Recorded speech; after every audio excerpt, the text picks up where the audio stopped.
All right, we are live. It's here already. Welcome everybody to the incident response planning session with my great friends, Wes Spencer, Gary Pica, Mike Burgard, and Chris Loehr. Gary, man, this is coming off yesterday's CyberCall, which was, I think one of our best around, cyber insurance. We talked about what happens after.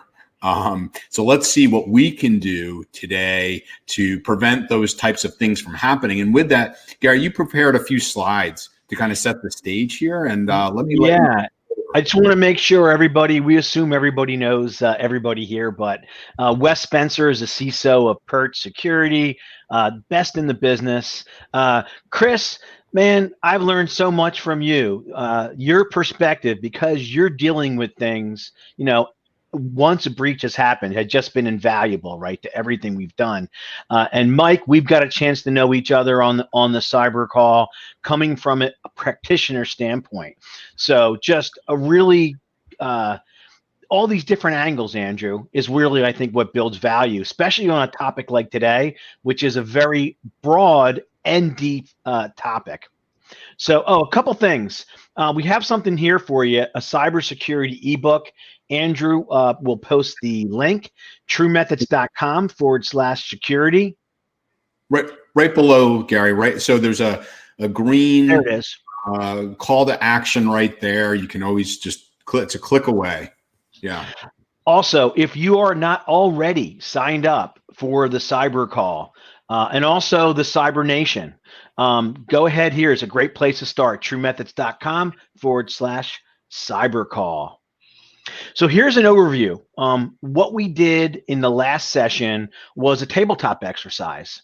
So the team went through really good overview of the threat landscape, right, and what's happening out there, and then did a review of an actual breach scenario that was so interesting. The engagement level on this was so high. We had over 700 people registered, kind of the do's and don'ts. And the feedback that I got overwhelmingly, Andrew, was it was an eye-opening. And we did a poll, and 75% of the people said they would watch that again, 90 minutes worth, and they would share it with their team members. So we had to do a follow-up and go one level deeper and actually talk about, the plan. So today what we're going to do is talk about how to approach an incident response plan, development of that. We're going to review a couple different plans. One that's really awesome that comes from Microsoft, and then Mike is nice enough to share a version of what he actually created in his business. We'll talk about some of the top mistakes to avoid, and most importantly, how to make this thing a living document, because if it's not, it's already outdated, right? This can't be like your business plan, MSPs, that you do once and then you take it out, a year later out of the drawer. You can, it's not the best way to run a business, but you can get away with it. You'll just won't get as much done and maybe not make as much money, but this has really serious consequences. So, that's it, Andrew. That's all I have. So with that, we're going to start with Wes kind of leading the beginning of this conversation. So I'll hand it over to my good friend, Wes. Yeah, right on. So Gary, I need to know how to get one of those microphones you had in your biopic. That was pretty awesome. Oh, that's a Rode Podcaster. So I'm not in my home office today, or you would see it. When I get to the big leagues like you, and if you'll hit the stop sharing button, that'll let me take over. But when you get to the big league, or I get to the big leagues, I can't wait to have one of those. All right, guys. So I send you a microphone and you send me one of your awesome cameras. Would that be fair? That would probably not be fair. Not be fair, yeah. All right, guys. Hey, go ahead, Andrew. Kick off just real quick. Do you want me to pepper in the questions? How do you want me to do that? We had some. I'm happy to go however you want me to do that. Yeah, I do. That'd be perfect.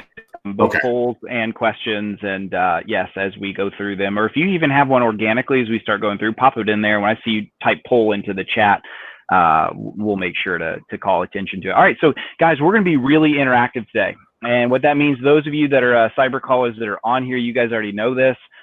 We are using the chat like crazy. We'll use the ask a question. We're going to use the polls because this is two-way. The best thing about Crowdcast is we get to get really interactive with you guys, and that is the very idea. So that's what we're gonna do. All right, so let me just start with that. Anyone in the chat, has anyone ever seen Microsoft? I'm gonna go pull the title up before I share it out. Their Incident Response Reference Guide. Has anyone seen that, used that at all in the past? I wanna see in the chat if anyone's been active with that guy. And while we're getting some chat, Wes, I just want you to know I threw a poll out there to find out, have you written, an incident response plan? And again, be honest, this is not about us. This is about us doing what we can to help everybody. Hey, look at the nose coming across. That's pretty awesome. So here's what I'm going to do. I'm going to hit the chat, and I realize we probably have like screen share inception going on here because of me sharing this tab. Yeah. But now it should be cleared up. All right. Yep. So here's what we're going to do, guys. We're going to talk through Microsoft's Incident Response Reference Guide, and I'm going to kind of play this role of a moderator as we go through. And unfortunately, maybe I can change my screen share a little bit. Now I can't see the chats coming through, so I may try to fix that in a minute. But as we go through all of this, I want to kind of talk through this, and I want to get the lessons learned from Mike Burgard, who's with me. I also want to get the lessons learned that come from Chris Loehr, because this is some really, really good stuff. So I sent the link there in the chat. You can pull this up and look through it and kind of go through it with us.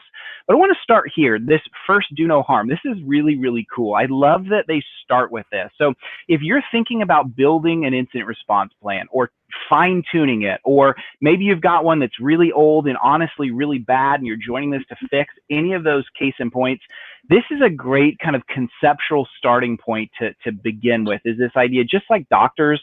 Look, the reason we're doing this is for two reasons. One, we want to avoid harm in our organization. Whether it's a cyber threat, it's a physical threat, the idea behind all of this is augmenting our business practices so we're much more resilient and much more safe against the things that may be happening against our own org, right? So that's really important.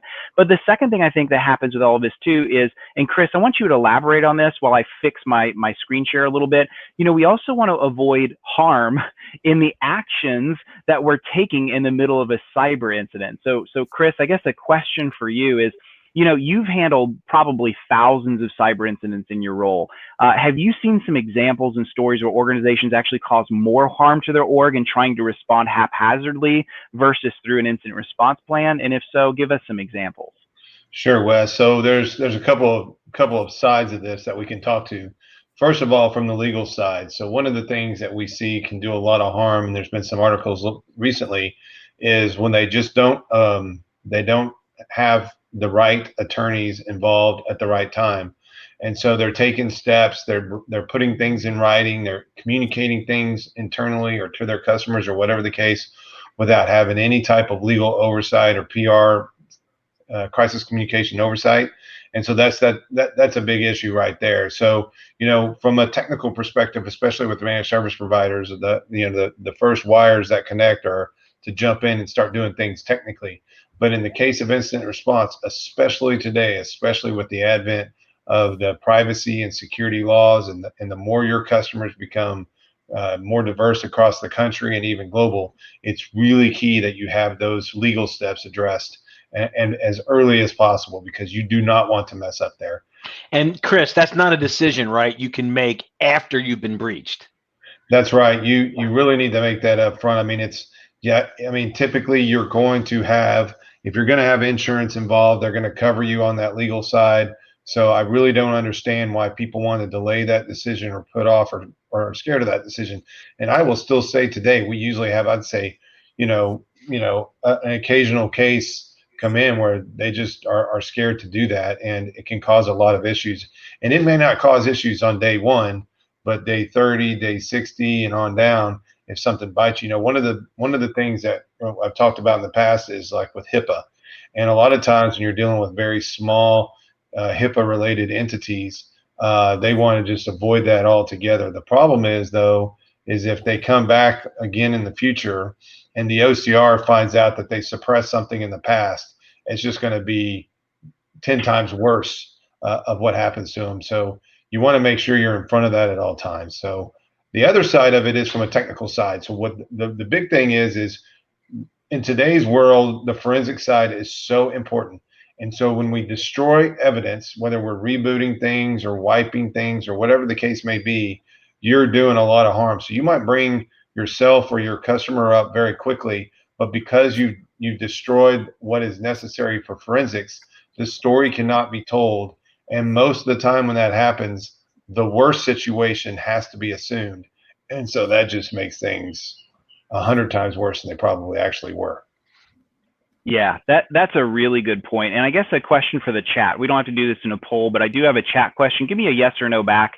Does your incident response plan, or if you don't have one, just your playbooks, your cyber response stuff that you do, does it actually detail and document for your entire staff things they can and can't touch from a forensic perspective? Just give me a yes or a no. It's just keep it generic here. I'm really curious about this. And while we're waiting for those to come in, Burgard, can you share a little bit more about why that's important? You know, obviously Chris shared a lot about yeah, we're getting a bunch of no's coming in, and that's important to talk about. Burgard, can you share a little bit more about that? Obviously the forensics are important to it, but maybe how do you even get your MSP to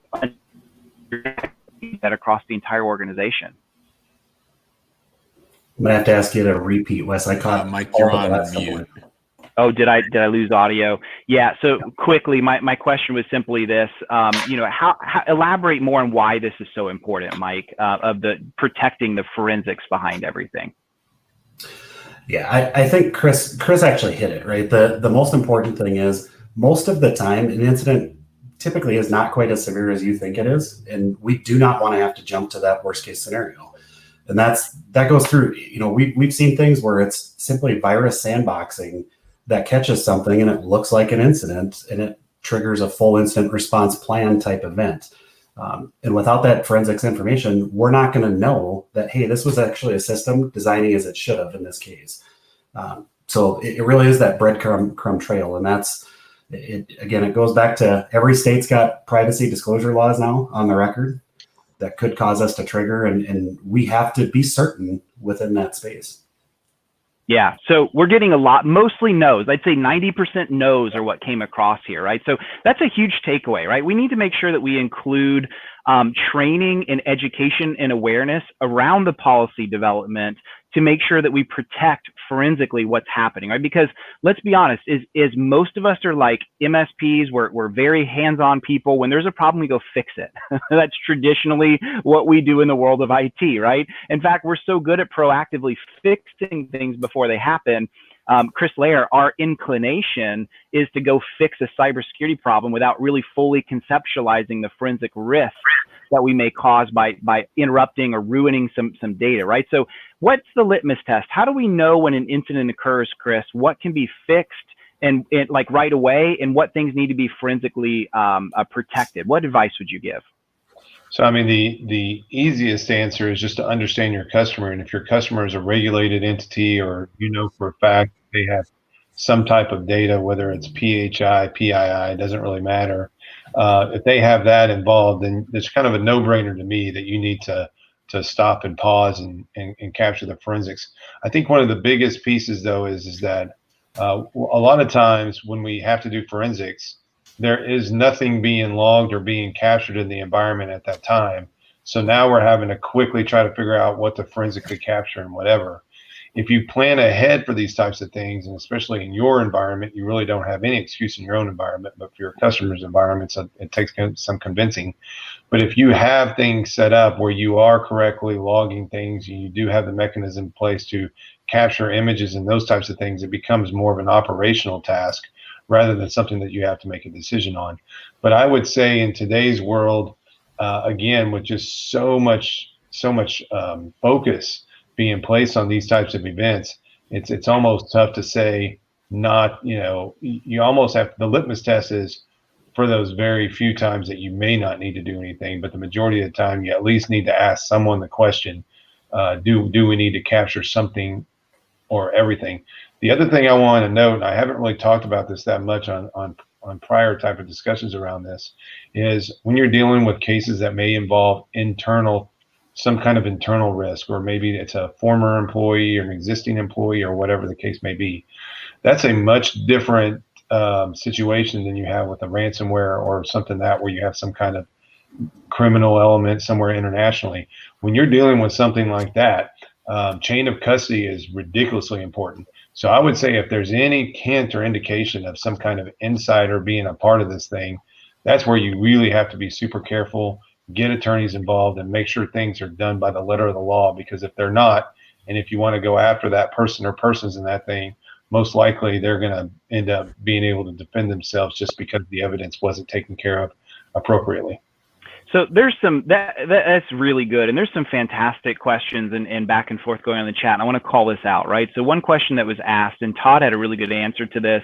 Let me see if I can scroll over and find this. Actually, first a comment from Mark. Mark, I appreciate your transparency. He said we had an engineer so we had to stop an engineer from going into that restoration process and go back to the beginning of what our incident response plan calls for, which is calling our insurance carrier and starting that process, right? I mean, that you're not alone in that, Mark. I think a lot of us have those struggles, and that's where tabletop testing is really important. That's where walkthroughs and refreshers, because often your tier one, your analyst guys that are actually handling most IT issues and tickets that come into the workflow, these are things that they need to have some education and awareness around because they just want to go fix the problem. So Mark, you're not alone. I appreciate that.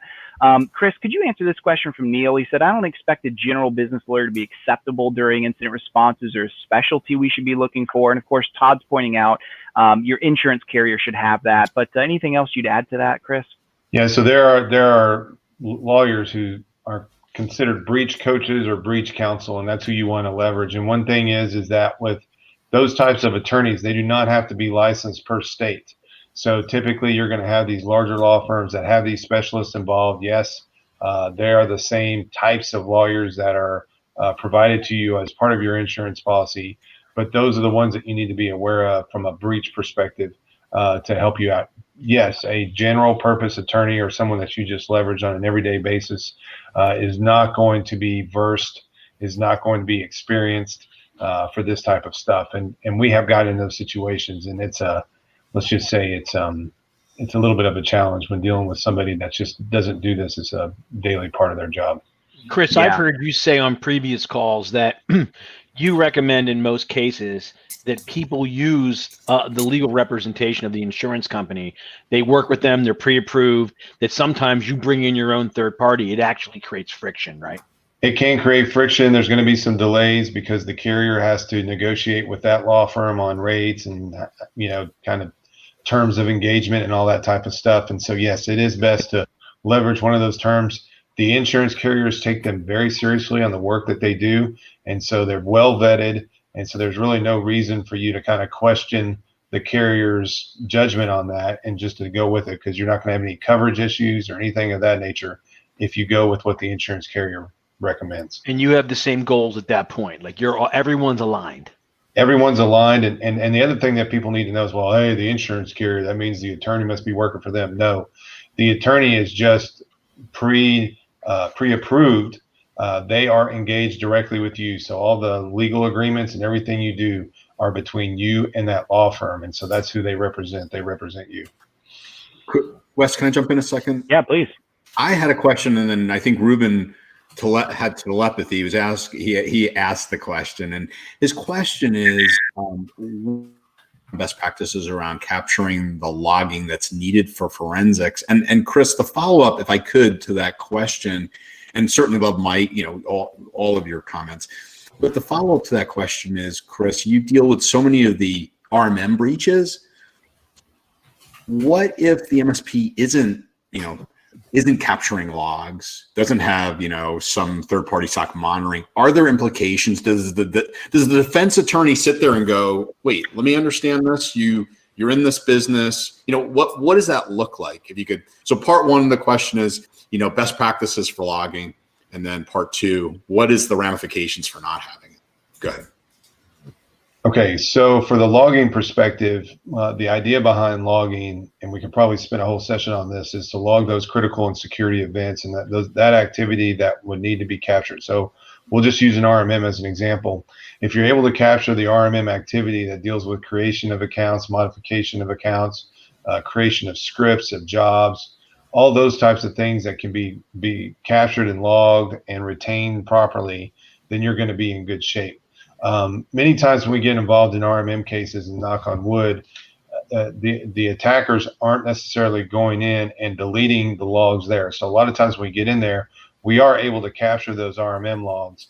But if you were forwarding those logs to somewhere else where they're being safely stored and secured, then if the attackers do go in and delete your logs, or for some, the RMM gets destroyed or whatever the case may be, those logs are there. And in the case where you're an MSP and you're the actual victim and your clients are basically a sub-victim, if you want to call it that, your logs are the most important thing, because those logs will tell the story of what the attackers did and what they didn't do. And this comes up every time in an MSP case, because not every one of their clients wants to know this, but the most important clients have this single question: how do we know that the attackers did not get in and access or steal my data? And the only way that the MSP has to prove that is through that RMM activity, if the RMM was the weaponized attack vector used by the attacker. So again, those logs are super important. If you want to look at it from a server perspective, obviously the logging that's in Active Directory, those critical things, all firewall logs. I can't tell you how many times we get on a call and somebody says, "No, we didn't really have our firewall forwarding logs," or "we didn't have that enabled," or "they rolled," or whatever. They're only set to be around for 8 hours, and so they rolled. I mean, it's just goofy stuff like that. So I mean, there's a lot of good articles on there on what to log, what not to log. It's one of the things that we're starting to dig into now as part of incident response testing, is to look at those types of things. But again, we could spend, we could have and Wes could agree. I mean, they're in the logging business, so there's just a number of things that you have to kind of, Office 365 or Microsoft 365. That's another one. If you're capturing those logs now, you're going to be in a much better situation if a business email compromise occurs, than rather us come in after the fact and try to dig through that stuff. Yep. Yeah. You want to have any comments on that? Well, yeah. I mean, Chris is, that's well said, right? So Chris and Perch pretty tightly together. When Solis brings in an incident and Perch is getting involved in it, it's very much SOP for both his forensic analyst and my SOC work together, and we usually discover we're working with the data we have, which is usually little to none. And as Cody points out, questioning logs on a compromised machine is a big deal, right? And then on top of that, as Chris mentioned, what we have or lack of having, you're kind of walking into this in the dark versus an organization that does have an incident and you have seen logs they have carried out for a long time. We can go immediately back into that and review. And so Chris, Rob, to answer your question there, how long to store, I'll tell you, practically 60 days is really important. That gives us, if you look at the Verizon data breach, it's typically, the time to discover on average is 30 to 60 days. So having that 30 to 60 is important, but if you're regulated, it's going to be pushed onto you and you're not going to have a choice on top of it. So for example, with HIPAA, that 6 to 7 retention period is critical. And then others, of course, financial, we typically see about a year. We're still going to see what comes out with CMMC and some others. So if you're regulated, it's going to be dictated to you. But I'd recommend 60 days of log retention is standard and a good idea at a minimum. Okay, so in time, in interest of time here, so these are some things we're not going to go into all of these, but when you're talking about incident response, keep in mind from the preparation and the during the incident side. I love how Microsoft kind of splits both of these out together. So, it's not just a technology dependent solutions. You see technology, operations, legal, communications, that is bred into all of a mature incident response program. And we're going to talk in a little bit, just let me table this for now, but I want to get you thinking about it. Yes, legal and communications are two very difficult pieces for most MSPs. You don't have on-site legal. I understand that. I mean, I'm sure Mike Burgard does it at Marco, but we don't all have Mike's resources, right? So how do we deal with that? And then also communication planning among most of us that are, bootstrap, salt of the earth kind of folks. How do I actually truly communicate in an incident? And Chris, I want you to elaborate on that a little bit more, right? So what we're going to do, we're going to kind of scroll past some of this stuff, and I want to get into a few things that I think are pretty important.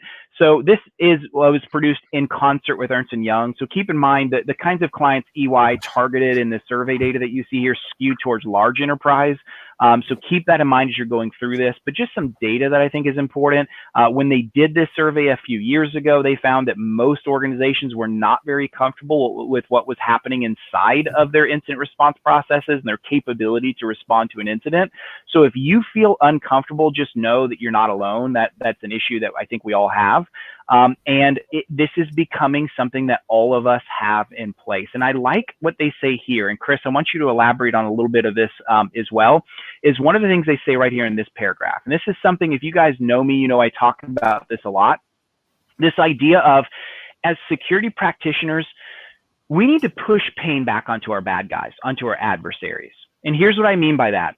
A lot of times bad guys love to operate in their zone of control and their level of comfort and confidence. And so they are very comfortable with like the normal tactics and operations that they're good at, and they don't understand much outside of that. So as an example, maybe some threat actor is really, really good at phishing campaigns, you know, launching Emotet or whatever the command and control and exploit kit are to get access into the RMM to then deploy ransomware everywhere. But the idea for us as defenders is this: what if we can push pain back to a bad guy by decreasing the ability of exploitation, increasing our time to detect, and having much faster and more effective response? What does that do to a bad guy? It pushes pain back to them. It makes it more difficult for them. It makes it their job much, much harder. And this is something I think MSPs really need to mature in. Mike Burgard, let me start with you first. Does that concept make sense to you as well? And why do you think that's important for us to be able to push pain back onto bad guys and increase their costs as the attackers? Yeah, it absolutely makes sense. I think, just the more layers you've got, the harder it is to cut through that onion, kind of a thing. And that's the same principle that we're going to apply here. We want to make it difficult, right? If I've got two organizations that I can target, one of them has multi-factor turned on, one doesn't, which one am I going to go for? I'm going to go for the one that doesn't take a whole lot of work to go after. So I think it's statistically, it's been proven it makes sense. Just conceptually, it's who's going to get picked on the playground, kind of a thing. Unfortunately, it's always the one that's the least prepared and the most vulnerable. And that's what happens in the real world, unfortunately. And we've seen that throughout. Chris, you want to elaborate on that a little bit more? You're dealing with bad guys every single day. How important is it for us to be able to push pain back to the bad guys?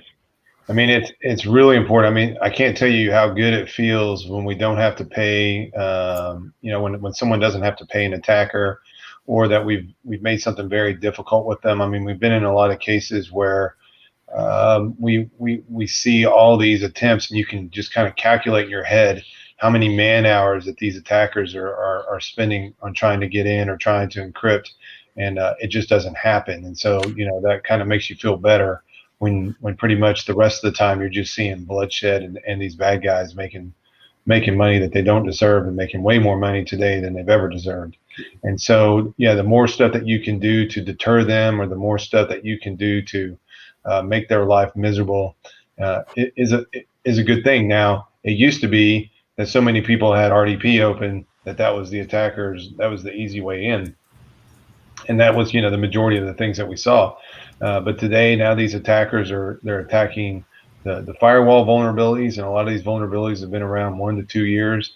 They're attacking Exchange vulnerabilities, so people that still have on-prem Exchange. And whenever I get a case that has on-prem Exchange, I just start shaking my head, because it's going to be painful no matter what. And so those types of things the attackers are starting to go after, and then they automate that. And so you just have to know that these guys aren't just simply typing in commands like you'd see in the movies that they do. They're leveraging tools and automated functions that some developer out there has created for them to do these types of things. And so, by making sure that you're patching, you're keeping things up to date, you're aware of the vulnerabilities and the configuration issues, and you're addressing them very quickly, you're going to do everything you can to waste man hours on their side and save yourself and your client a lot of grief. Yeah, Chris, you hit on something there too. I think that's important to call out. So in the security world, right, we've seen a lot of tools change just in the last 12 months, where it's moved into automated response, automated capabilities on our side, going back at the adversaries, and that's important to call out. I think deep integration, or the deeper we can integrate products and build that ecosystem out, that's an enabling feature. It's not always more, Sometimes it's just better integration and better capabilities within the existing tools. Things like we've seen with Perch, the deeper integrations into the Microsoft stack, and some of the things we've done to really grow and strengthen that tool set, for example, is really changing how we can respond and just how quickly we can respond. All right, that's good stuff. So I want to move on a little bit more, and let's get into a few more things that I think are really good for us to really dive in and talk about. So first of all, you know, the NIST cybersecurity framework is built all through this guide, and you should certainly use that aspect of identify, protect, detect, respond, and recover. And it really comes down to respond and recover, right? These are the big elements of the cybersecurity framework. I would say just in general, most MSPs, and those of you that may be joining the call, they're not an MSP, but maybe a smaller business, you know, that detect, respond, and recover, those are the domains of the cybersecurity framework that we're typically weaker in. That's typically much more difficult for us to do. It's more resource intensive.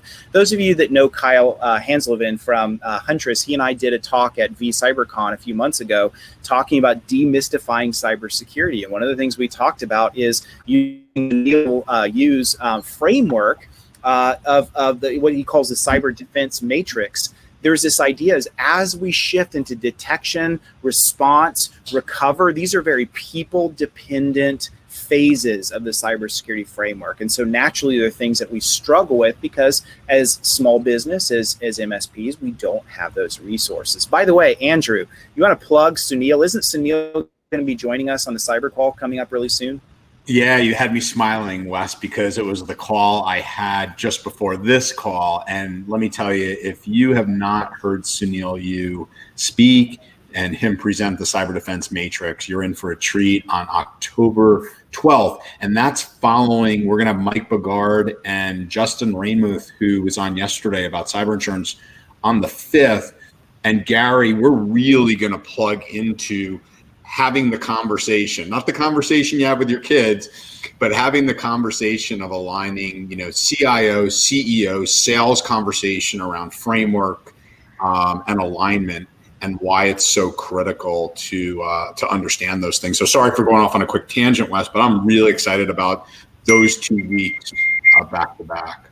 Yeah, as am I. And so I wanted to make sure we plugged that. Make sure you stay tuned for that. And maybe, Andrew, if you could paste into the chat some information about the cyber defense matrix, that'd be good, just so people can know what we're talking about. All right, so let's shift into preparation now. Let's kind of go into, and hopefully my audio is better. I'm just using my mic on the MacBook, so hopefully we're a little better now. If not, let me know. But to preparation and talk more about how this is a really important piece. And I think we all know that, right? Being prepared. You guys know one of my favorite quotes, those of you who follow me, is George Washington always said the best way to be prepared to stop a war is to be prepared for it. Wow, what a great quote, right? And so this really carries over into what we're talking about here today. And so when it comes into all of these things, Chris Loehr, some things I want you to talk about for a minute. So when it comes to the technology piece of all of this, and this is what we're good at, this is home base for us as MSPs. And so I don't want to spend too much time in this, but a couple of things in the general preparations, identifying these high value assets, right? The things that not just inside of our MSP, but also for our clients. This is really important stuff. Why do you think we struggle as MSPs with truly identifying those HVAs? Or actually, maybe I should ask it this way to you, Chris. In the incidents you work with on MSPs that get hit with something, do you feel like they've actually identified those HVAs for their clients, or do you think that's a gap? First of all, I'll say it's definitely a gap. I think with MSPs, when we're doing our, whether it's pre-sales assessments or whatever the case, we're so focused on counting endpoints, servers, hard drive space, number of users, and all that type of stuff. We're not asking those business questions. And one of those business questions would be, what is the most important thing to you? For those of you who have heard me talk about this, a lot of times when we get in these situations and the client is down, so many people are so focused on getting their entire environment up. But we can simply ask, hey, does your client use QuickBooks? Yes. If we got QuickBooks up, what would your client feel? And they'd say, oh my God, hold on, let me find out. And they talk to the client, and the client's like, hey, if you can get QuickBooks up, we're going to be good for another 2 or 3 days.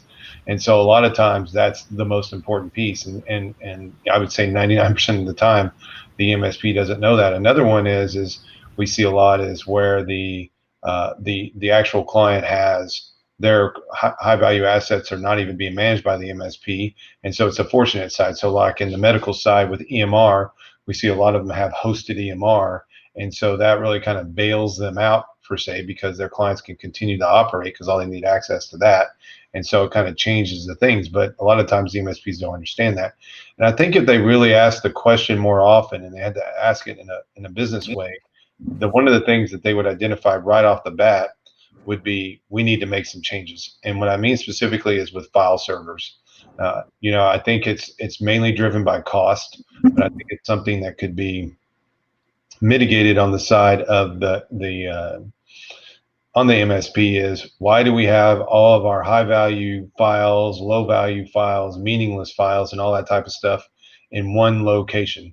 Because once that one server gets hit, and if it has 5,000 files or 5 million files, and 5% of them have some type of confidential data, well, now that whole server has to be treated as such. And so I think if we ask those questions and we did the right things, we would find out that if we could kind of strip those high value assets out and secure them in a stronger way, back them up maybe in a more frequent and stronger way, we'd be in much better shape when it came down to triggering an incident response effort. Chris, this is a great example of how an incident response plan can change behavior, right? So you're doing your plan, but part of doing that plan for yourself and your customers, it's going to change the way you actually do technology design, where data lives. Like you're going to do things differently that maybe can mitigate the critical risks, right? Just through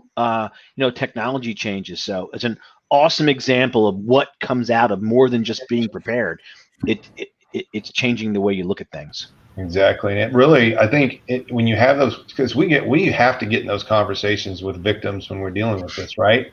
And we just know through that conversation, because the insured or whatever we're talking about, they're like, wow, no one's ever talked to me about that. No one's ever asked me those questions in that kind of way. And so you know that the MSP never had those kind of conversations. It was always about technical servers, buying new stuff, moving to the cloud, but not in business terms. So if you can have those business conversations, then when you are talking about improving their backups, and when you are talking about re-architecting things, that's going to drive revenue. Let's not dance around that. It's going to drive revenue. It will make more sense to your client when you're putting in terms of the business case, and then you can tie that into incident response. It's a great conversation. Chris, can I just say something, because I think it's really relevant. Yesterday on the CyberCall, we did a poll. We had, again, a cyber insurance expert, and one of the poll questions was, number one, do you ask your clients if they have cyber insurance? Getting back to the operational type questions, do you have cyber insurance?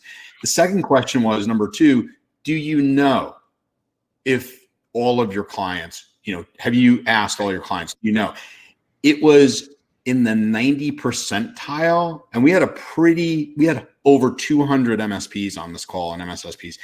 90 percentile, the answer was no to both. So, that conversation, Gary, that people aren't, getting alignment in some of the most critical pieces, like, it's always like, what happens after what happens next?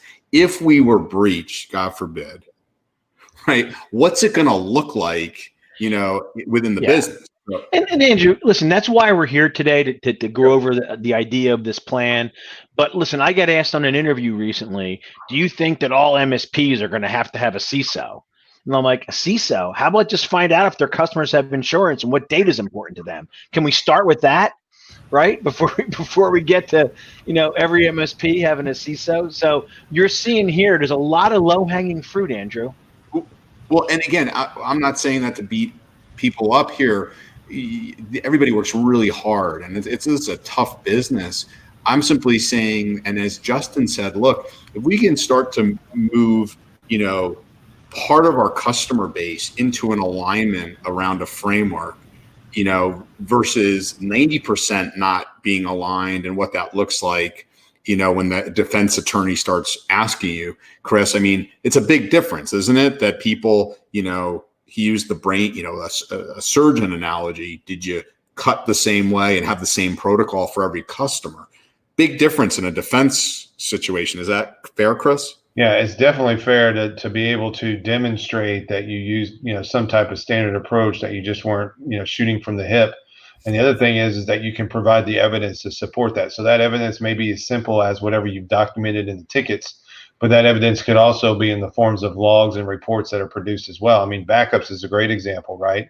I mean, if you're sitting in front of a defense attorney and you're trying to defend yourself from some backups going awry, and then he or she asks you, well, how many clients do you have? Well, I have 100 of them. Well, do you back them up all the same way? And then you have to kind of go in and explain yourself there. It gets pretty nasty. And so you're right.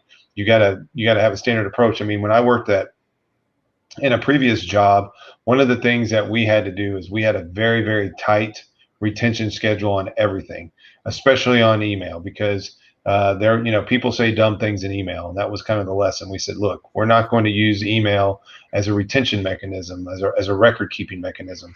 And so we had a 30-day email retention, and after 30 days, those emails were gone. They were permanently deleted.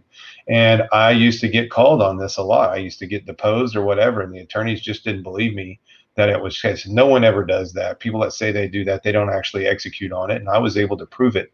And not only was I able to prove it, but I was able to show them year after year after year, going back 10 years, of our policy, of our retention policy stating specifically that. And then I was able to prove in the configuration, and the looks on their faces when you're able to prove that to them is almost priceless.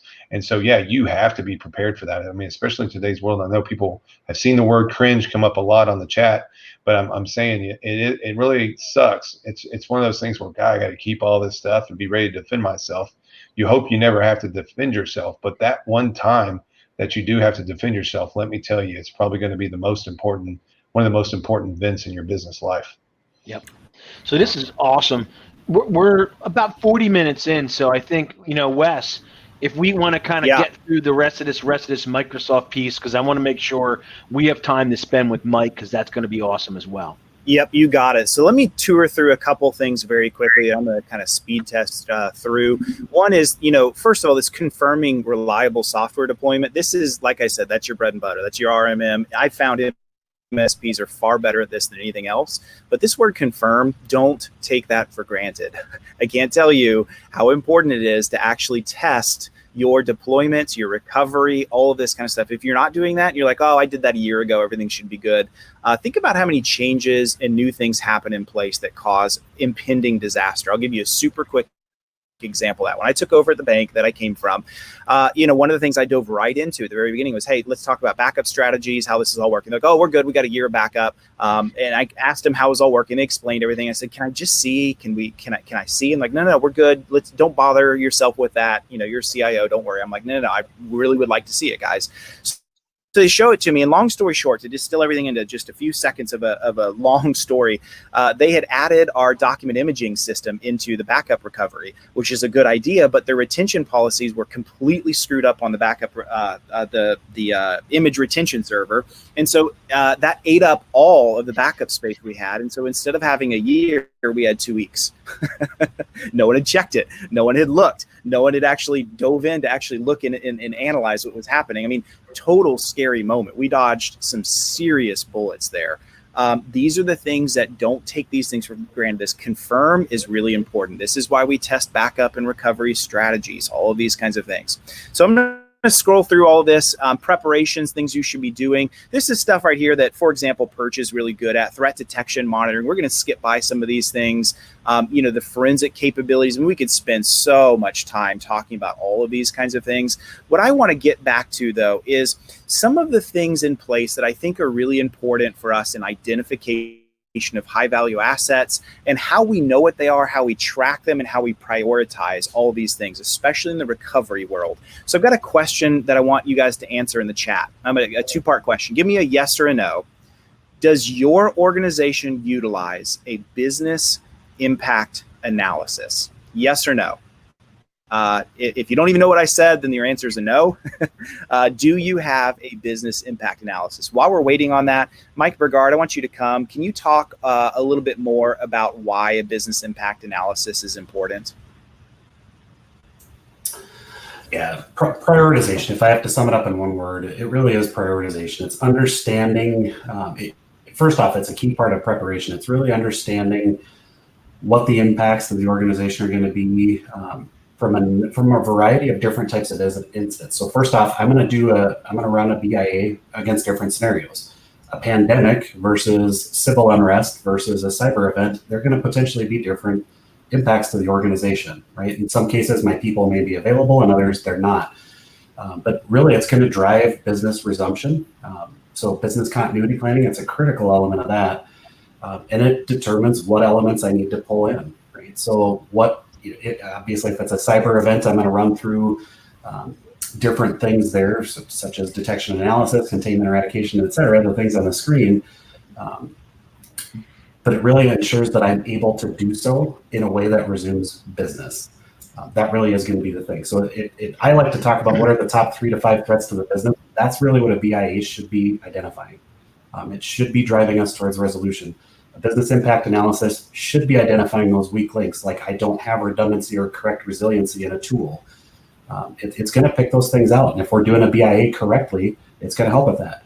The second piece that it does, or really kind of the last piece it does, is prioritization. It's going to help me prioritize those assets, just like we've talked about. When I get into recovery mode, which ones are the most important, and it's going to help me with resuming business from a prioritization standpoint. So next question out of this is, and I'm going to show you an example of a business impact analysis, because I didn't want to talk. I knew we get a lot of no's. I'd say we're about 80%, 85% my eyeball test no's. So that's good that we're talking about this. Those of you that said yes, would you tell me whether it's helpful or not helpful for your organization? Just type in helpful or not helpful, because I want everyone to see, those that are doing it, what the outcome of a business impact analysis is, because it's easy for us to kind of interpret it as just a bunch of busy work that I don't get much out of it. So I want to see the helpfuls and not helpfuls come across. And then what I'm going to do, I'm going to share with you guys a very simple business impact analysis right out of Excel. It's nothing fancy. We can send you a shell of this. This is not, Perch's or CyberCall's or Andrew Morgan's, official blessed incident or BIA, but I want to talk about it a little bit and why it's useful. So yeah, we're getting all helpfuls coming back, right? I'm kind of cueing you guys on. But Chris Loehr and Mike Burgard, I want you guys to talk about this a little bit. This is an example, a very high level, simplistic example that you could certainly make much better than this, but good for us to kind of see what a BIA might look like. So an internal org building a BIA might make theirs like, multiple divisions inside of their organization, whereas you as an MSP, you could certainly kind of take this idea of building a BIA for all of your clients. And so like, let's say here's a small client of mine, Bob's Taxes and More out of Tampa, and I just want to identify from him, what are the big critical things? If some big thing happens, right? A big hurricane, a cyber incident, something like that happens, what are the key things for him that they do on an operational day-to-day basis that are really important? And how do I know to prioritize that? So I've just fired in one of these that's in here. But could you guys, Mike Burgard, I'm going to let you start again. Can you guys kind of talk about some of the elements that exist in here and why they're important, and kind of bring to light some info from all of this? Yeah, really you're answering the 5 W's and an H, right? We start with the who. Who is it? What, then we move into the what, right? So what do they provide? What services do they do? And if you're going down an SMB list, this is going to be the types of services that they do: manufacturing, tax prep, financial services, et cetera. If it's a larger organization, that's going to be business units. So it could be different functional areas within an organization. We're going to jump over to the Rto Rpos, right? So this is where we start getting into the whens. When do things need to occur? So if I'm an MSP and I build out my client list here, this is going to help me prioritize. So going back to that priority of maybe who I need to prioritize higher in the list or lower in the list, based on critical services and some of the time commitments that we've got. Critical times of year, I think that's a really important element to include. Obviously for a finance organization, tax season's typically pretty important. So April, June, those timeframes are key times of year. Likewise, if it's a larger organization, finance in that organization is probably going to be the thing there with a similar time on there as well. Staff, that's when we start getting into the who's component again. And the thing I like about the staff component, this really is a critical element. First off, identifying key people, or that critical staff is called here. Key resources really are important here. You've got to know if a process is going to break down, if 1 or 2 people are gone. You have to call that out, because that's a weak link in redundancy as well. when it's only Sally knows how to do a certain process. The other thing is this is accountability, right? So it assigns that accountability from a restoration perspective. So you know that when you go through, these are the folks that have to be engaged and who's accountable to ensure those services are back online. In this case, computer required or technical requirements, maybe would be a better way to put it. What is a technical requirement? In some cases, it may be internet only, right? As long as we've got internet, we can get to QuickBooks from a mobile device such as an iPad or an iPhone. In some cases, it's, hey, we need a corporate issued device. And what are the requirements that really are required there to bring that end user back online? Location dependencies, obviously, in a tax prep organization, we probably have paper files yet. Still in place. So identifying if there's a location dependency, that's going to be pretty important too. Manufacturing, healthcare, there's typically location dependencies there as well. But again, it's identifying what are core key elements to business resumption from that. Cloud or on-prem is one that we've also seen pop up a lot now too, and that really can help identify, and Chris touched on this earlier, right? In the example of an EMR solution, if it's a hosted EMR solution or a cloud-based system, that can really change how I restore organizations, right? So my Rto Rpo, in some cases, it's going to be outsourced. So understanding how that SLA is committed in a contract is very important. If the business puts down that they want to be back up in an hour, but their contract says they've got 24 hours for that service to be restored, it's probably not happening in an hour, right? So understanding that level of commitment is very important, as well as, again, just understanding where that data is from a prioritization standpoint. And then critical applications, I think that one's pretty self-explanatory, but identifying those core apps to the business, this is where conversation really is critical, because a lot of organizations will start to all of a sudden list everything. You're like, no. If your business goes down today, what do you absolutely have to process payments, to continue to operate, right? And use the MSP, for example, probably the RMM tool in your AP system, AR system, right? QuickBooks and an Automate or whatever that case may be, other services can trickle up after that. So that's having a real conversation around the organization in terms of precedence and priority. And then, of course, impact level is, I think, pretty self-explanatory as well. And sometimes I've seen impact level, there's typically some metrics that will help determine that. There's a lot of ways that can go, but that can be a calculation, or in some cases, it's just a little bit of really good guesstimation. I hate to say that, but that is what it is too. When you win a larger organization, what's the impact level to the business for a business unit such as finance? Well, it depends on the company. So we may have to, business executives may have some input on that as well. So this is really good. And you guys may be looking at this and thinking, well, this is really simplistic and probably wouldn't be that useful to me, right? But Chris, I want you to elaborate on this a little bit more. Let's say I'm MSP and I've got 60 clients and I've got this listed out. Maybe Bob's Taxes and More has 3 different things on it. And my healthcare clinic has, 5 different things on this, right? And I've got a list of maybe 30, 40, 50 of these, maybe more, that are all listed out here for my clients. And I have a systemic, what Perch calls a buffalo jump, where, my entire RMM is hit and everything is down, ransomware everywhere. How helpful is a BIA in recovery of a systemic cyber or physical incident?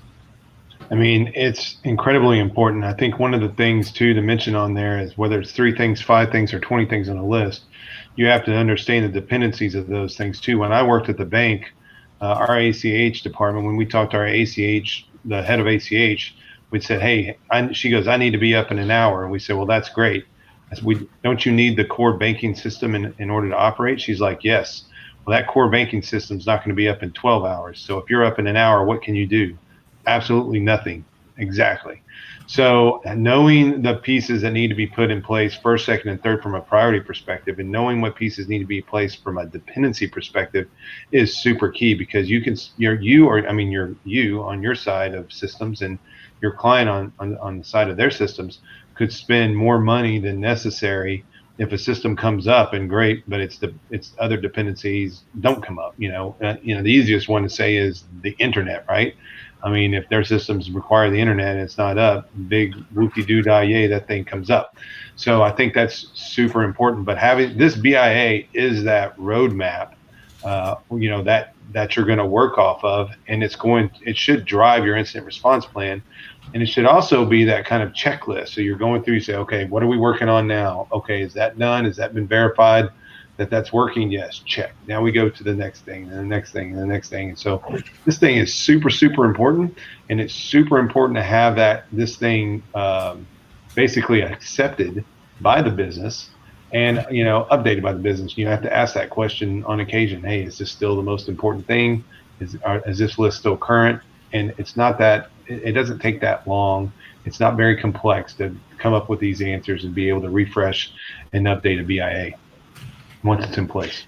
Chris, one thing that I find in general working with MSPs, many of them technical background, in every aspect of business, they complicate things. So, I like to say here in chat, they like to shoot an ant with an elephant gun. And when it comes to the kind of items we're talking about here, simplicity is powerful. Having something that hits 80% of what you need, has the right thought process, and actually is usable because of it, right? Compared to something that's got 20 different tabs on it that is so complex that it's built not to be followed. That's exactly right. One thing, if you do have a larger client, right, and you do have to use tabs, roll it up into a major tab, right? So if you have to have some inputs, fantastic. If it's easier to organize and to assign people and that type of thing, fantastic. But roll that up to some summary tab that is simplified and basically people can kind of look at it. I mean, when we were at the bank, that's exactly what we did. And we had a number of people that, let's just call them observers. They had fancy titles within the bank, but when it came down to disaster recovery or incident response, they really didn't have an active role, but they definitely wanted to follow along. So having that summary sheet allowed them to follow along, which gave us the ability to do our work and not have to be distracted by a bunch of questions that we didn't have time to answer. All right, good. So in interest of time, really good stuff. I am happy to make that. I'll hit the save button. I literally just kind of popped that BIA together for you, but happy to share that with you. And definitely look online. There's a lot of BIAs that are out there as templates. Some are extremely complex and overkill. Some are like that one, pretty bare bones and stripped down. But happy to share that out for everybody that would like a copy of it. Okay, so I'm going to cover two last things, and we're going to turn it over to Mike, who's going to walk us through a really good example of an incident response program itself. So you can kind of talk. We go from the planning to the actual an actual example of it. One thing I want to talk about just very quickly is, how do we build the teams for all of this? This is an issue that we really have to think through because we usually are resource strapped as MSPs, and how does this work? And so when you look at how enterprise approach this, they're talking about, using like the incident command system for crisis management. You can Google this if you want to see more about what they're talking about. Really good information online, but basically just a way of making sure you have a group of people that are specialized, trained, and understanding of how to handle all of this.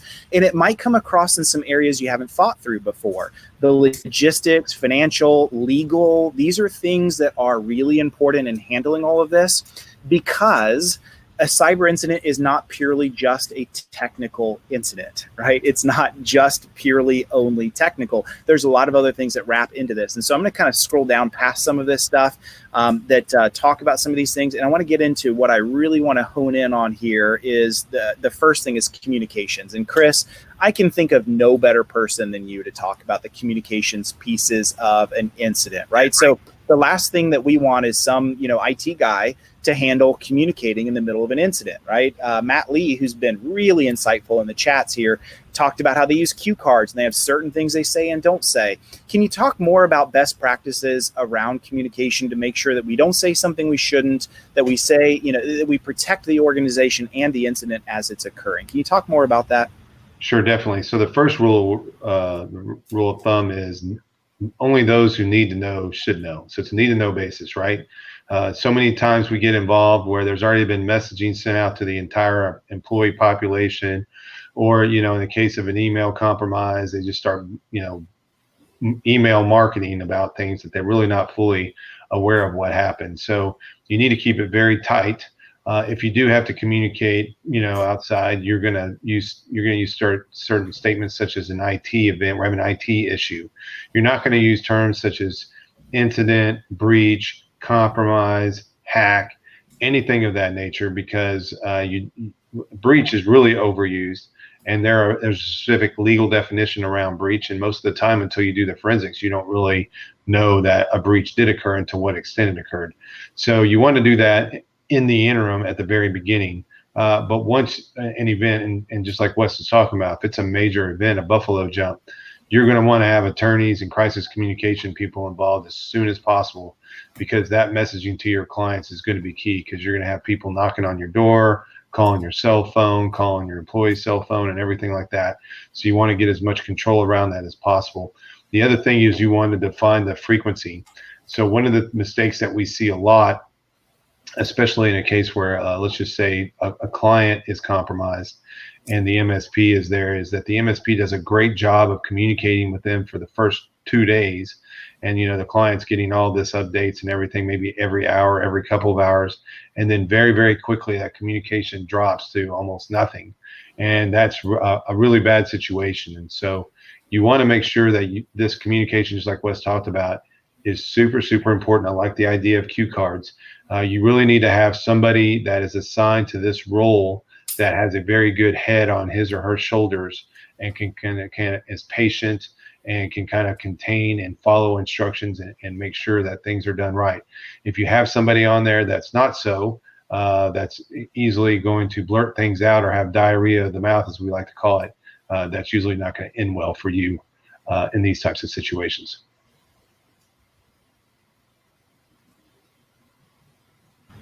Right on. Good stuff. Really, really good stuff. So appreciate the insight there.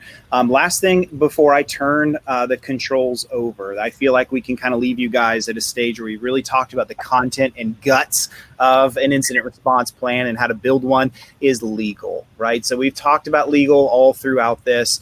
I don't know if you guys have followed the Uber breach that happened a while back and the indictment that came through for the former Uber CISO. That was something I paid a lot of attention to. And there's some interesting things inside of that where the Uber CISO and the CEO both said, hey, we were following legal's advice.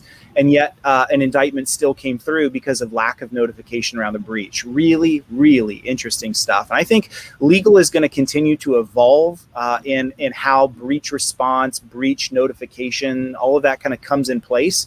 And I'm telling you, as MSPs, it's important for us to consider this as well, right? We're not going to also fly under the radar. The more MSP breaches that happen, the more we are seeing state and federal regulations come around notification laws. This is stuff we've really got to plan for. We need to have legal involved in all of this. And so my final question for you, Chris, is as I kind of hold the mouse over the legal pieces of this, what's an MSP to do?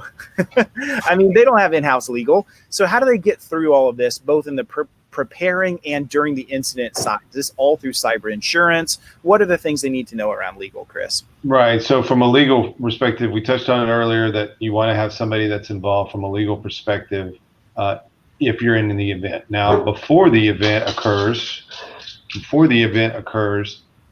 it is what I always have said, especially with your agreements and stuff, is yes, you have an attorney that puts together your agreements, but you should also have another attorney that's what I typically would call a litigation attorney, basically try to tear holes in those agreements. That will really help you out to say, okay, look, I got these great agreements, but how would they hold up in this particular case? You have a litigation attorney review it from that perspective.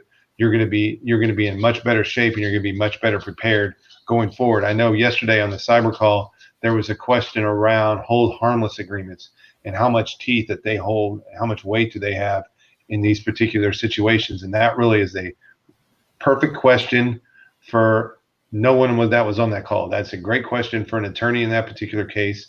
They can look at your agreement, they can look at the hold harmless and see if there's any kind of conflicts there, or does one support the other, or whatever the case may be. And just like on this thing right here, I mean, the other thing I think that for the majority of us MSPs, we don't really have a board of directors. And if you can try to put your mindset in a board of director setting, you would understand that a lot of these things that we're talking about would be typically presented to a board and approved by a board. And a lot of times on board of directors, there is an attorney sitting in there for a number of different reasons, attorney-client privilege and all sorts of other reasons, but for review of this type of stuff. So if you keep those types of things in context, that these things are that important, that paramount, same thing with your policies and all that kind of good stuff, you have some type of legal review, you're going to do it. I mean, I think Mike can talk to, I mean, they're a very large MSP, and a lot of things they do they do with lawyers involved, because it is a great and fantastic business practice. And if you can find an attorney that's going to be reasonable and going to be able to do this, and you can manage that correctly, you're going to be in as good a shape being prepared for an incident as you are with an incident response plan. And the last thing I will tell you is we are starting to get a lot of attorneys reach out to us to say, hey, look, we are going to go do an incident response tabletop exercise with a client of ours. We're going to do the legal side of it. Can you guys come in and help us with the technical side of it? And that's a 2-day exercise. That's a day spent on the legal side of it, and that's a day spent on the technical side of it. So you can kind of see where this is moving. And so you can just become, I know they're expensive, but it's just becoming more of a part of our everyday world.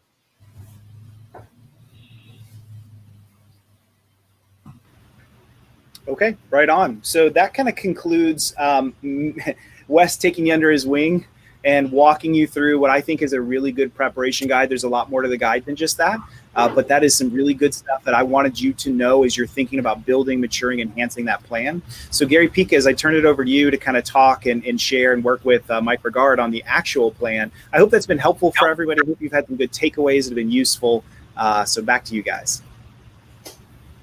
Yeah, and I think, listen, for the majority of people that don't have a really well-developed plan, like that's an awesome building block, Wes, right, to start with. And then Mike, now we can go to you and talk about, like, in real life then, here's the preparation. What happens between that and rubber meeting the road, which is, having a document for a company like yours, right, that I'd say is as mature in security as most or any other. So this should be awesome. Yeah, very good. Let me get screen share going here.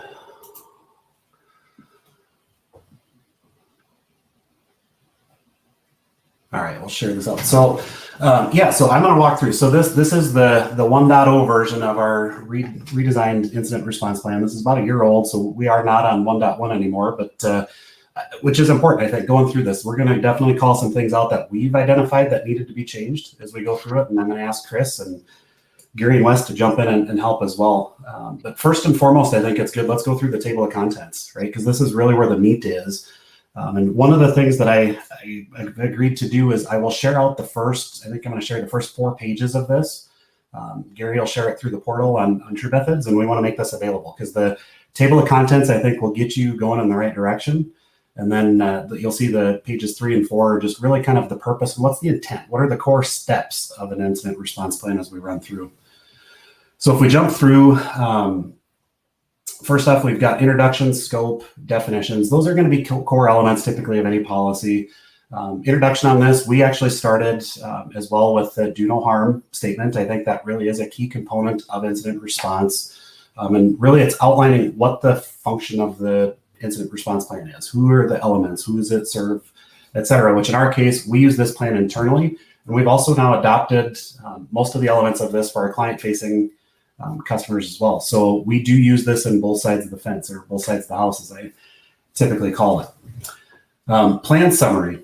We've aligned to the NIST standards. So we're going to go through, it's aligned to NIST 861 R2, pretty straightforward there. So we've got the standard NIST elements, all 5 phases that are called out there. We went through that in the Microsoft example, so I'm not going to spend a lot of time on that. But then if we dive into framework, this is where we start getting pretty darn detailed as we jump through. So one area that I can tell you right now that we have added some sections is in the preparation phase. So in the 1.0 version last year, we called out preparation and we had assignments for who's responsible for things. We had the who's. We didn't have a what they're supposed to do, right? Not necessarily in enough detail. We had the high level organizational, here's what an incident response team is supposed to do for preparation, but we didn't have, this is what the incident response commander is supposed to do. This is what the technical lead, which in our case is our CTO, is supposed to do. This is what our CFO, et cetera, is, what their different responsibilities are. And this is one that has really evolved. First off, if you align to any of the frameworks, if you serve CMMC customers or CJS, et cetera, you need those elements. So we wanted to make sure that we added those in to meet those requirements, as well as it provided some detail that when we tabletopped this, we didn't necessarily have that, right? It got to the who's doing communication, for example, and we had it in our plan. You'll see that later on that we actually had communications called out, but everybody in the room kind of looked at each other with, well, I don't know who's doing that. And everybody looks at me, right? And I'm not the one doing it. It's our communication director that's doing that. So the who's and the what their responsibilities are, I think, is one area that if you're going to take notes, I would make sure that you do call that out. Detection analysis, we really dive in. This is, to some degree, this ties into what we just talked about. This is going to be definitions to a degree. How do we define things? How do we triage things? What are some of the things that we do, right? So when I'm looking at indicators of a compromise, that's going to be some definitions. That's going to be indicators of a compromise, some technical components to it as well. Incident scope, we've aligned this to a number of industry standards, and again, it aligns to NIST 861, but we've included some things in there based on the client sectors that we serve, right? So if I focus on HIPAA, I might have things more in there. What is HIPAA's definitions or certain things like that? Because the last thing you want to do when you get into an incident is have to go look all this stuff up, right? If we've looked it up once to answer a question when we're going through an incident with a client, we typically pull that as part of lessons learned, and then we'll incorporate it into the plan going forward as a resource. It may not necessarily end up in the top, but it's for sure an appendix, as you'll see a little further down the page. We've got quite a bit of stuff for certain organization types, right? If they're PCI aligned or HIPAA aligned. So, Mike, one of the things I was going to say is, if you look at this, most people, like, they'll think just about there's an issue, remediation, but most of this is not remediation. Like, this is all the other stuff that's really, really critical in a response. Yeah, right? That's exactly right. That's exactly right. And that's the remediation's probably the easiest part, right? We're all technologists as providers. We're really good at those functions. We're not really good at these other things. And if you don't have this, the remediation can actually be the result, right? It can break everything else. It can make things, as Chris has always mentioned, it can, if you don't have this piece of it, the remediation can make things worse, not better. That's exactly right. All of this is in lead up, and I think Chris has done a good job of lining up to a number of the reasons why we need to do this. It's paramount. Going through what's the impact of an incident, like all of this ties into, we have to understand these things before we jump in to figuring out what happened, whether it's going into containment. We need to know what we're going to try to contain. We need to know what we're going to investigate. And I'll be upfront that we're ones that we will. I do have a security team. I will investigate certain things, but there are certain things I'm not going to investigate, and that's actually called out in my plan. In some cases, we will outsource, either partial outsource. We'll work on it along with a third party. Or in other cases, depending on the severity, we're going to outsource it 100%. I think plans need to be aware of that. One other thing I want to mention, your organization, you mentioned you have somebody in communications. You have a lot of roles that the average MSP doesn't have. So they need to have all those same functions though, Mike, right? No matter what size they are. So they're going to have to take people and decide within their organization how they're going to overlay those functions and responsibilities, because they're just as important to a 6-man MSP as they are to someone who's scaled to where Marco is. That's exactly right. In some places, people might wear multiple hats, right? For a smaller organization that doesn't have a CISO, the CIO or CTO is going to be wearing the technical responsibility. They're probably wearing the security responsibility hat. Your HR director might be your communication director when we get into an incident as well. Yeah, that's exactly right. Just moving down the different elements. I don't think I need to read this for everybody, but as we jump into containment, to Gary's point, there's 2 sub points in that, right? It's pretty straightforward. We know those parts pretty well. We reference other areas, other procedures, other documents. And that's really where we're going to put the meat of how we do things, depending on the type of incident that we jump into. Then I would say the most important piece, and I just coming from the financial world, this was probably stressed the most, and I think it is relevant here as well, that post-incident review, right? Getting into lessons learned, that really is critical. And I think that, one, it should be spelled out in your plan, what you're going to do, how soon you're going to do that, because there is a time component to that. And I think, we don't want to wait too long. We also don't want to jump to conclusions, because if certain things pop up, we could have facts that come up a week later. We want to be able to incorporate that. And then task assignment. Who's going to be responsible for certain elements of lessons learned? If it's incorporating things, changing the plan, that's probably me. If it's, hey, our communication plan wasn't very great on this incident, we need to update that. And that may not necessarily be relevant to that. So task assignment, absolutely critical as we go through it. So I'm going to pause there, I guess. Chris or Gary, anything else to add? Yeah, I think what you just touched upon, like the post-mortem on incidents, is really important, right? It's a great time to reflect back on the plan and make any changes. The other thing I want to talk about is just kind of the life of the plan. I think we've mentioned that this is a living document and is dynamic. And one of the things I learned being when I worked for a publicly held company was the concept with Sarbanes-Oxley was around controls. And those controls had to be updated anytime there was a material event that happened in the company, whether or not that was a infrastructure change or an architectural change or an acquisition or whatever the case may be. And I think the same goes for the incident response plan. So it's one of those things, like if you end up bringing on a new client, that that may change the way that you do incident response in some shape or form. And so you should at least review the plan. And then in the version tracking section here, you don't necessarily need to show that it changed, but you need to show that it reviewed. And so at that point, yeah, go ahead, Gary. No, I was going to say, and Chris, something that you know, also changing with you alluded to this recently, it has to change the evolution. Like, people that you mentioned, they were getting hit with, RDP. And then, you have all these,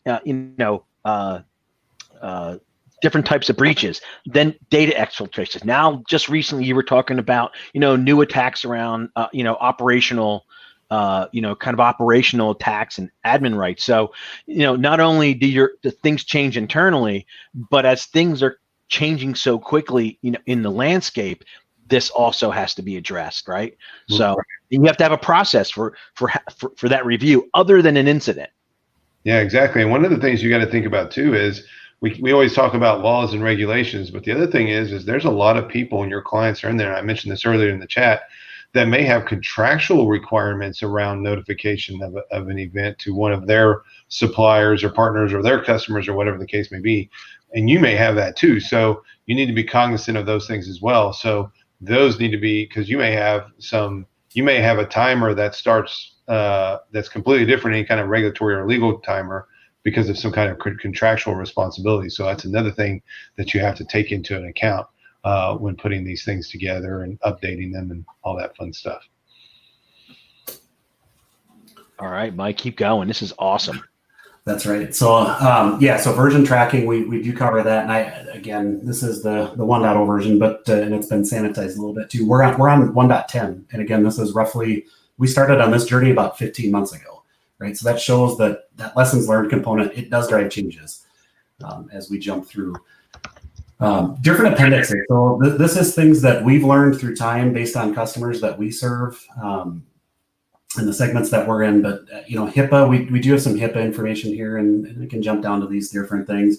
PCI, I talked about that.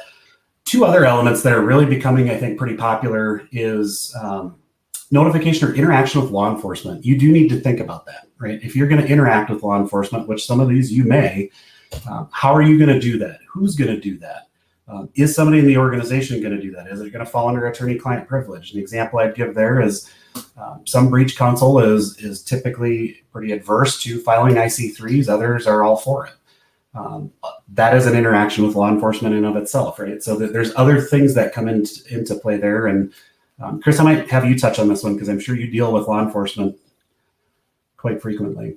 Yeah, so law enforcement's an interesting thing. I mean, at the bank I worked with, we just had a general rule: no one talks to law enforcement except for X, Y, and Z people, and that moved over to the incident response plan. So everybody was very clear on that. No matter what the issue was, if it was a robbery at a branch or it was an internal employee issue or whatever the case may be, it was very clear that you didn't talk to law enforcement unless you were one of this small group of people. So that kind of makes things easier, and I think in the MSP world that should apply. Now, what happens with law enforcement and when is it appropriate? So typically, local law enforcement is not going to do much good. You make the example of something like New York City, where local law enforcement does have a material cyber type investigation unit.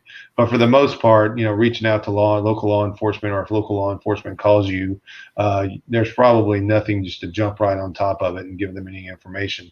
But that's, again, something that you're going to lean on your legal team to tell you when, and probably even just to facilitate that communication as well and be a liaison between that. When it comes to more like the FBI or someone of that nature, we deal a lot with Canadian provincial type law enforcement when dealing with cases up there. Typically, they're not involved at the beginning.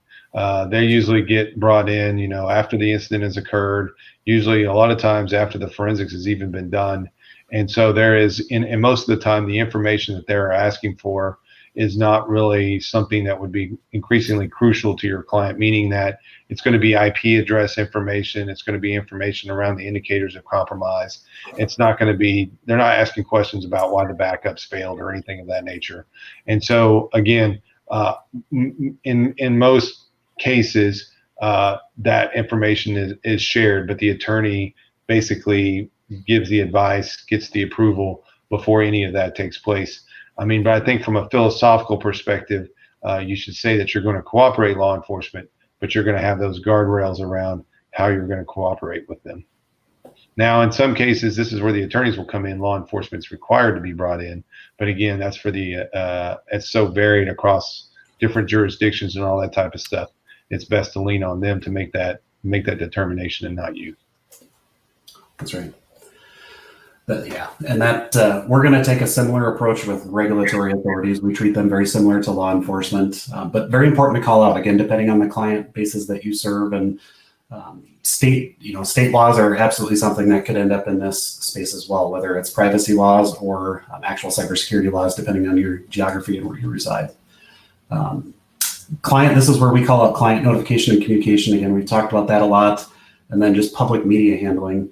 And public media is going to be another thing, right? That goes back to the, what are you going to say? What are you going to post? Our marketing groups all like to post on social media and that kind of thing. This is probably not something we want to go crazy on. And our breach counsel is ultimately going to guide that decision. They're going to review everything. And that's something that's in our policy. We want legal to, Chris touched on it earlier. We want legal to be involved in everything, jumping through these hoops, making a determination if that is the right word to say. In some cases, even it can come down to debating one word in different posts, but a very critical element to have in your policy as well. The time to address this is not when you're knee deep into it. I would also note that in a lot of cases, your cyber insurance may provide resources for that as well. Public media handling, public relations is typically something that can be covered in those cases. So. Yeah, and they're usually kind of pre-teamed up with the law firm. So the law firm that the insurance company provides, as well as the crisis communication PR firms, have a pass together, and they work very well together. And so again, it's kind of one of those situations where you should trust that those decisions, because instead of bringing your own PR firm that may have never worked with this attorney or vice versa, that can become a challenge. So you might as well just let the experts that have worked together, know each other very well, work as a team with you to handle those things. That's right. So we've got an incident response flowchart that we have that helps us walk through it, and it's really a decision tree. I think I'm going to jump down to that in a second. It's partially redacted, but you'll get the point. And that's to be upfront, I think that's probably been the most helpful thing that we've had running into this. It really does walk our folks through. They pull that chart up, and some of my guys just print it off and put it right on their desk, kind of a thing, and they'll walk through. It's a pretty simple. If this happens, you need to do this. If it's a no, do that instead. And let's walk through it. So I think that's just a very good visual to include in a plan. And we've seen pretty good tangible results from that. So just sharing some feedback there. Evidence chain of custody and tracking form. This one came out of necessity that if you do get involved on the more serious side of things, you're required to have this. It comes down to if you're sending hard drives, right? If we're packaging up images on a hard drive and shipping it off, and whatnot, you need to have evidence tracking for that. So having a good form to do that is something, again, that you want ahead of time. These things don't need to be too complex. You can do a search result for it, and you'll find some pretty good examples. But evidence tracking really is a critical component just from that chain of custody as we ship materials around. And that could be physical media. It could, of course, be digital assets as well. That's something that we've included in that. Chris, I don't know if you want to add anything on that one. No, not really. Don't have anything to add there. I think you said it right. All right, incident response scenarios. So this is an area that we started with kind of the 3 most common scenarios that we as an MSP face. I think I would assume this is probably pretty common for most folks on the call. Business email compromise or corporate account takeover typically is our number one thing that we see, right? It's weak passwords, a lot of social engineering. There's a lot of ways, phishing. There's a lot of ways that this can occur. We've walked through those various scenarios and we walk it through. We literally walk this through. If a scenario like this happens, let's go through the steps and take it through. And it's an example. I want to be clear on that. So the purpose on this is it's training. It's a resource. It's a really good thing to have, depending again on the client sectors that you serve, like CGI, criminal justice they call out that they want you to have kind of the top 6 things. These are 3 of those. It's a really good thing to have and to talk about. And that's, again, like I said, that's an area that we have expanded to include, I think we're up to 6 or 7 different scenarios now. Denial of service is one that has absolutely popped up more recently, and how we address that, right? So again, it causes you to think about it. And whenever we pop a scenario up, we actually tabletop it. So we are going to walk through, these are going to be things that we go through, and they don't all have to be formal, right? I don't know. I've got a little bit of a law enforcement background as well. And it comes from what they call a tactical mindset, right? Just think about, if this happens, what am I going to do? And it's something to, drinking your coffee in the morning. I encourage my folks to think about these things like, hey, does this tool really work in this scenario that we've never thought about before? Think about what happens. That might cause you to think on something. And nobody does a better job of showing this than I think some of Wes's examples, right? George Washington. What's the best way to avert a war? Be prepared for it. So, Mike, let me ask you this. You can see the level of detail here, and just in terms of just in your business, and then you think about the customers, like this is time consuming. I want everyone to get this idea that doing this right, protecting yourself and your business outside of tools and tool stack, it is a lot of labor, right? A lot of process. And hopefully everyone's picking up on that, right? That this is a commitment you have to have, and eventually you got to price it into your services. Absolutely. I think it's kind of like standing at the bottom of Everest when you start on it. I think that's why it's so daunting for everybody, right? You look at this, and I should have not have scrolled down right away, but I think we're up to 26, 27 pages, something like that, that's a lot of words.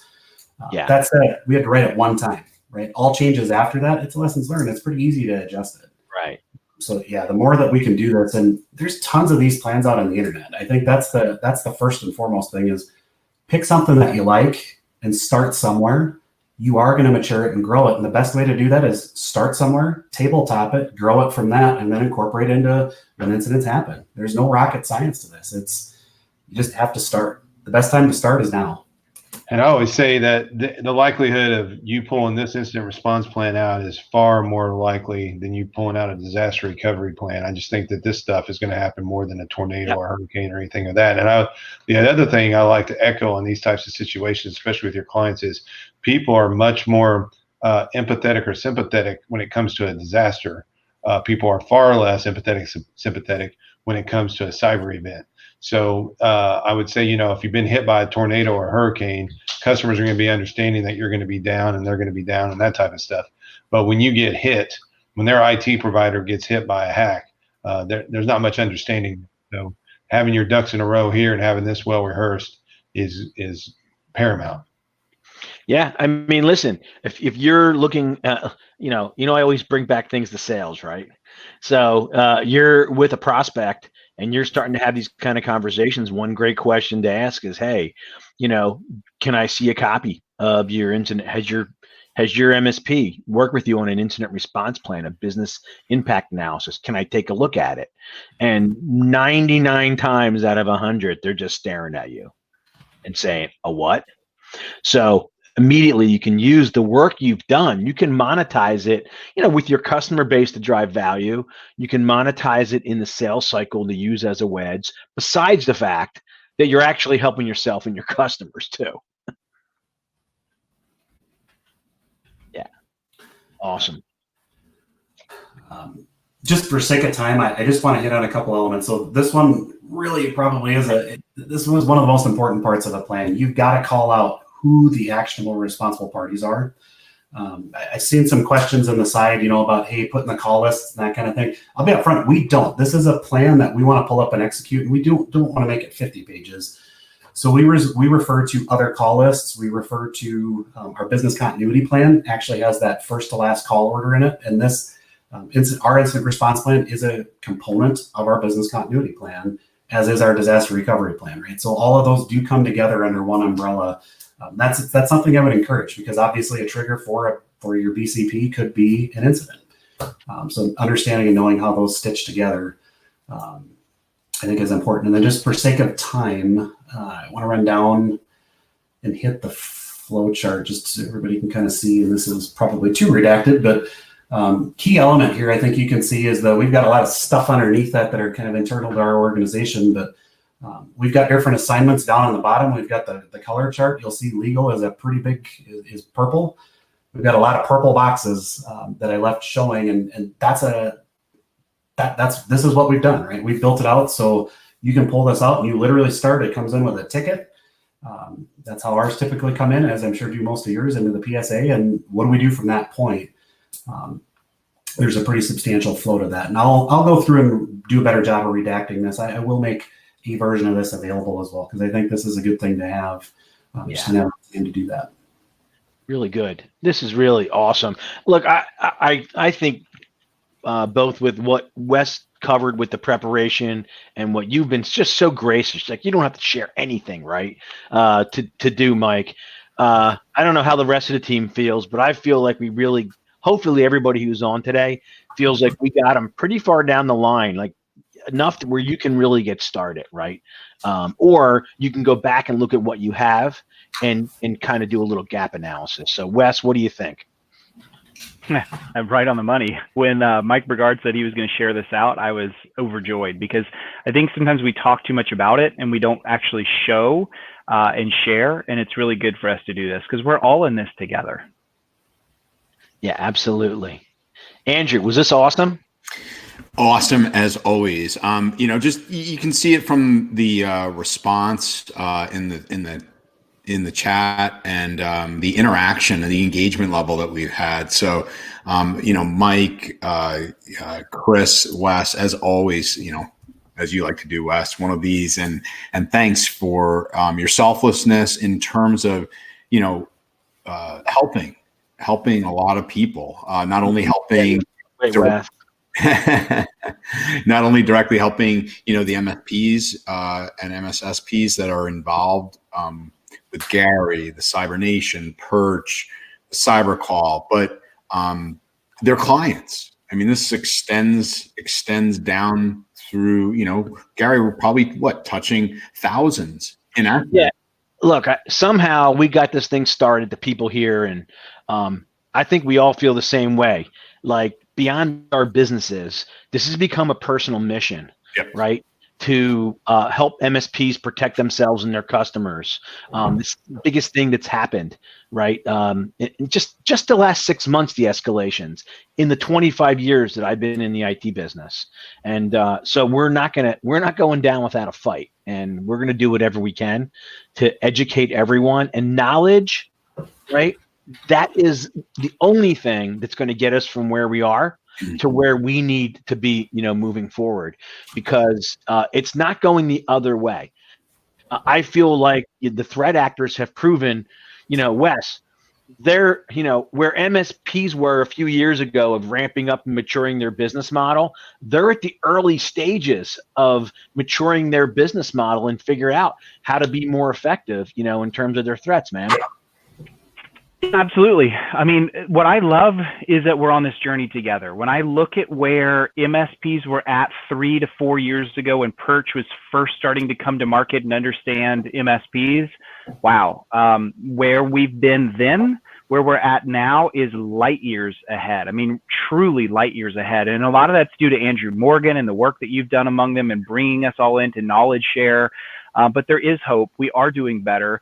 There are victories. You may not feel like it, but the fact that we have 537 people on this call that are interested and want to know more, that just makes me so happy to know that we're really doing real good among our SMB clients. And that's so important, Gary. Yeah, and listen, I said it on the CyberCall, this week. Whether MSPs, leaders like it or not, you reach the point where you're going to have to be business people first and tech second.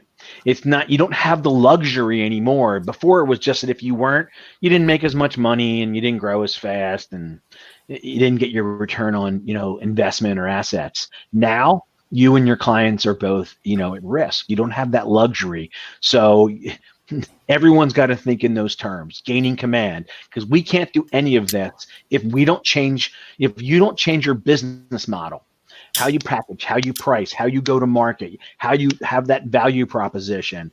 You're not going to have, think about how much work Mike and his team have put into this. You have to have that built in so that you can do it. And this point, you have to do the work.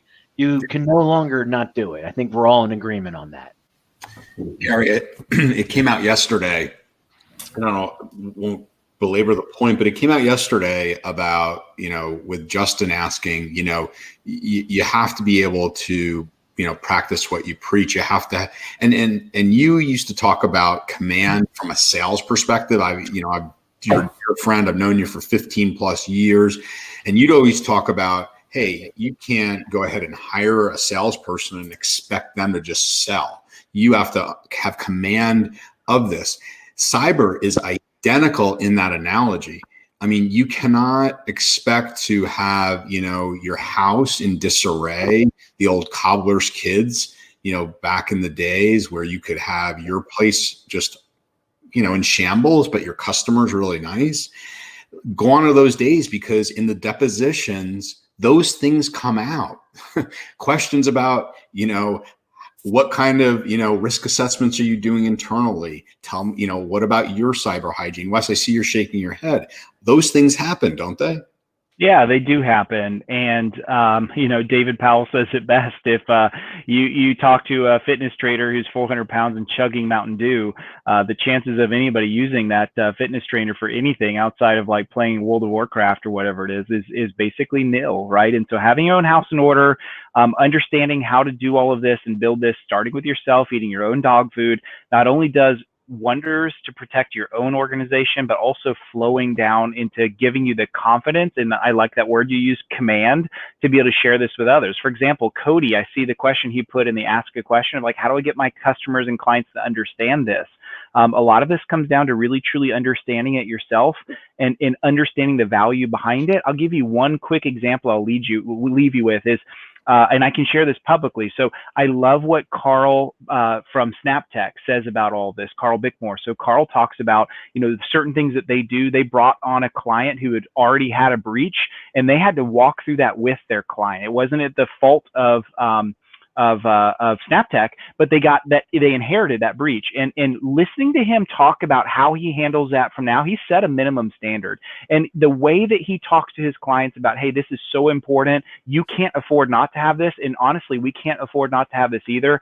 That kind of buy-in and confidence that comes with it, because they've been through it, the bullets have flown over their head and they survived, means the world to them, right, Gary?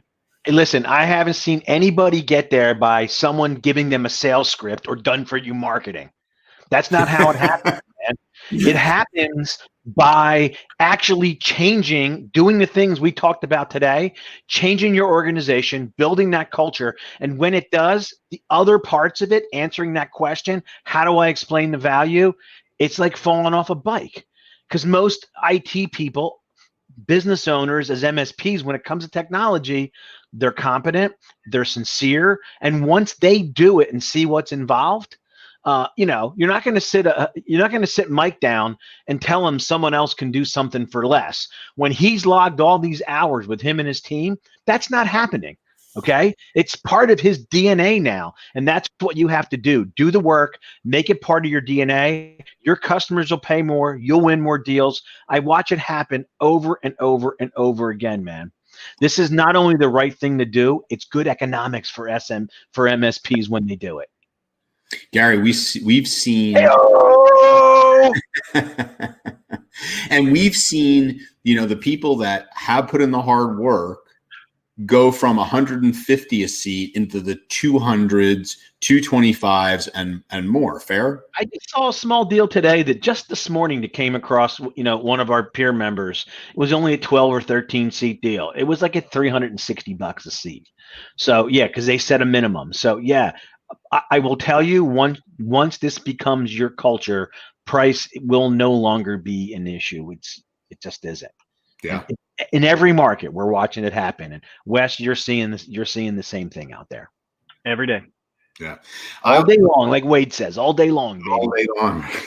Hey, I put Chris Loehr's. Chris, I want to give you a big shout out. You have been, in the, I think 3+ years you and I have been doing stuff. Well, this group collectively, but I can't thank you enough for your selflessness and your knowledge, your just sheer willingness to give lessons learned, what to do, what not to do. He doesn't have the same kind of lighting that Wes has, but other than that, he's awesome. He is. He's got up his game. I want mine to look a little bit more dramatic. Mysterious. Yeah, you're more mysterious. Exactly. So I appreciate the team. That doing this solo would be next to impossible. I mean, this cast of people. I mean, if I was on the recipient end observing this, I would just be like, I guess, foaming at the mouth, because you get 5 excellent perspectives here from what we do, and then also on the weekly calls. I mean, it's just it's what we do, and we're proud to do it. And I'm proud to do it personally. Yeah, and so Chris, I put your URL in there for LinkedIn if people want to hit Chris up. Good person to be LinkedIn with. Yeah, it really is. Not that you're hoping to have Chris on speed dial, but I would tell you it's really important to have someone, if it's not Chris, on speed dial, because again, it's about preparation. Mike, also, I've known you for a long time now, and really can't thank you enough for your selflessness in sharing so much stuff with the community. Really appreciate you showing up here as well. Awesome. All right, Andrew, we'll wrap things up. Thanks, everybody, for attending. We hit 5:37. So, again, we're going to get this recording out to everybody. Also, sure. I'm going to get the assets, and I'll be posting them at TruMethods along with the video. So, again, thanks to everyone, and we'll be working on something else that'll be big for Q4. Absolutely. Really appreciate it. Wes, Mike, Gary, Chris, thank you. Gary, you want to take us out with a hey-o? Hey-o! See you, everybody. Right. It's a great day, everybody. Thanks.